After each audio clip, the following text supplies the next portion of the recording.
One of the interesting aspects when we think of yellow diamonds toward this lower end of the D to Z scale is the impact of cutting on the color appearance.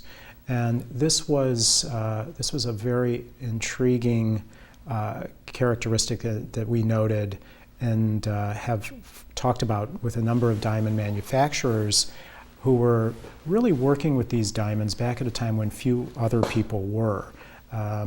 And they had begun to play with different cutting styles, initially for stones in the near colorless range, that they felt might obscure inclusions.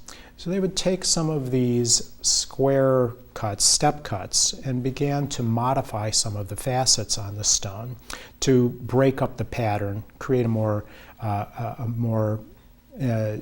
contrasting pattern of light and dark, more of a mosaic appearance that could probably mask some of the inclusions and create a better face-up appearance. And what they began to notice is, as they did this on diamonds toward the lower end of the scale, it intensified the face-up appearance.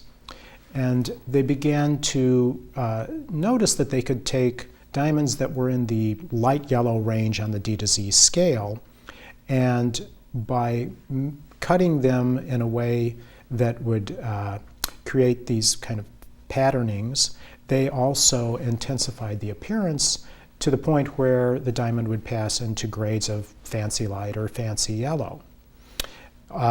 Over time, they began to do this with stones from the rough, but initially it was often recutting of round brilliant stones or even other fancy shapes that were cut to display light-dark patterns. They were recut to enhance the color appearance.